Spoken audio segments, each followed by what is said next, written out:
Histoire vraie. J'étais au quartier de la Barbière à Avignon, chez des amis à la mère de ma femme. Du coup, en baladant dans le quartier avec les gamins, les petites soeurs, les petits frères, il y a un mur en plein milieu du quartier, un petit mur bien rectangulaire, bien gris. Le lendemain, je vois mon collègue Lecto, dédicace à lui. Et du coup, je dis ouais, il y a un bête de mur à faire à la Barbière. Si tu as des idées, on peut le taper ce week-end. Je remets le contexte. On est en 2017, il y a une grosse crise économique au Venezuela. Et du coup, il me dit comme quoi il y a un gamin de 17 ans qui manifestait dans les rues de Caracas. Yo tengo 17 años, papá. Yo no estoy estudiando ahorita porque yo sinceramente me voy al país por cuestión de mi futuro, pero yo realmente no me quiero ir de Venezuela. Este es mi país, yo nací aquí, estoy luchando por él. La lucha de poco vale por el futuro de muchos. Et le gamin, il en est mort, 17 ans. Du coup, ouais, on va lui peindre un hommage à ce jeune qui s'est battu pour son pays, pour ses droits, pour sa liberté. On va s'inspirer un petit peu de la typographie et de l'ambiance peinturale sud-américaine.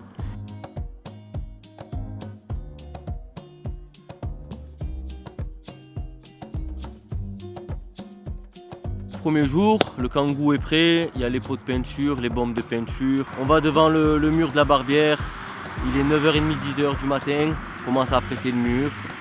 Tranquille, il n'y a personne, il y a des gains dans le quartier, on commence à tracer. Hop, moi je m'occupe du lettrage, Lecto s'occupe du portrait du gamin. Puis voilà, tout se déroule très bien. Il y a les gamins qui commencent à sortir de chez eux avec des ballons, ça joue au foot. Ça sort des familles qui sortent les tables, l'oasis, des petits gâteaux pour les petits. Enfin voilà, les habitants du quartier qui nous remercient même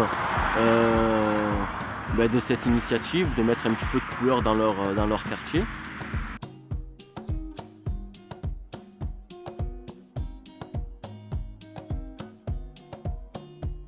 Le lendemain, on reprend là où on en était, on sent des zones un peu différentes.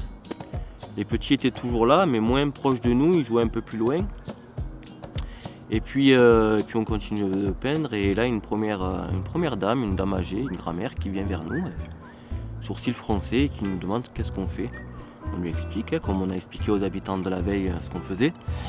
Et du coup, oui, mais quand même, vous réalisez que vous êtes en train de peindre une femme voilée.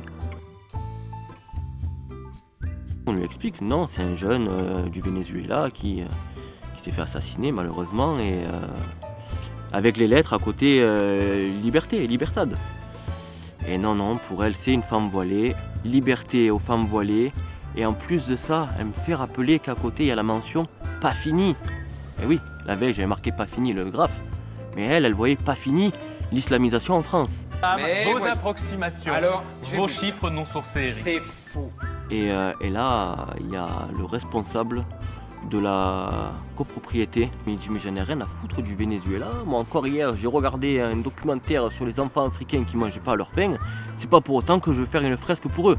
Mais nous, on a invité ce monsieur à faire une fresque pour les enfants africains qui ne mangent pas leur pain. Allez-y monsieur, il y a des bombes, il y a des couleurs, il y a l'autre partie du mur, éclatez-vous. Ça lui a pas plu.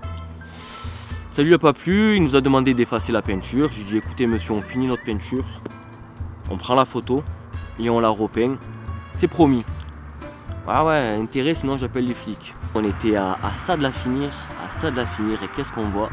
2 patrouilles de police qui débarquent dans notre direction, qui s'arrêtent à côté de nous. On continue. C'est dit la crapule, il a appelé les flics sans même attendre qu'on finisse et qu'on repeigne. Et là du coup, 4 policiers qui descendent. Oh putain, qu'est-ce que c'est beau, wow! Oh Michel, je comprends pas mon Michel, vous nous appelez pour des dégradations. Quoi, mais c'est beau les jeunes ce que vous faites. Quoi, c'est des artistes ça. Enfin voilà, je fais pas cliché, mais c'était vraiment ce que le policier avait dit. Il nous avait demandé si on avait une autorisation. J'ai dit non, c'est une démarche citoyenne. Et là, je suis désolé, mais jeune, si t'as pas le droit de faire ça et t'as pas d'autorisation, tu n'as pas le droit de le faire. Donc on essaye d'expliquer et tout, avec toute notre bonne volonté. Non, ça passe pas, on peut pas la laisser. Du coup, quelle est la solution? Est-ce qu'on peut la finir et la repeindre derrière? Les policiers ont confirmé le fait qu'on puisse la terminer dans la joie, la bonne humeur, et bien entendu la repeindre. Donc on la repeint, cette fresque.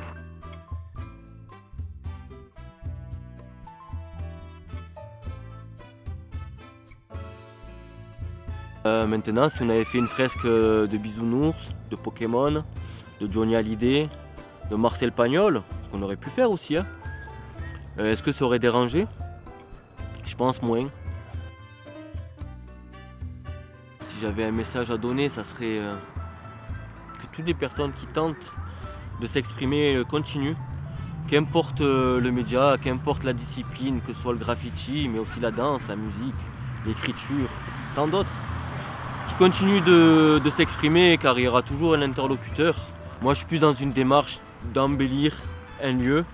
D'ailleurs après je pourrais te montrer 2-3 trucs que j'ai fait où j'ai croisé la gendarmerie, la police qui m'ont demandé ce que je faisais, je leur ai expliqué la démarche et ça a toujours été bien perçu hein, par les forces de l'ordre et ils m'ont laissé continuer contrairement à l'épisode de la barbière.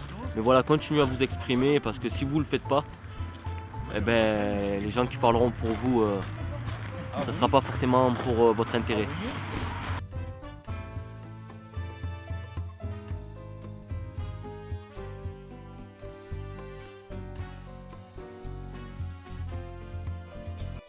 L'histoire de cette peinture, c'est bien. Tu gueules. Mais tu vois, c'est quoi? C'est ça. À la hop, on refait. Tu vas faire le best-of là. Maxi best-of. Ouais, Maxi best-of, ouais. Maxi. Il m'énerve les gens derrière.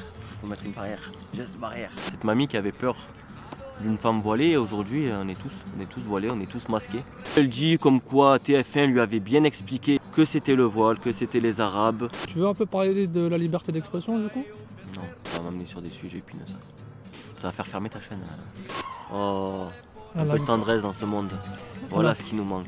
Un peu de compassion, beaucoup d'amour et un peu de tendresse.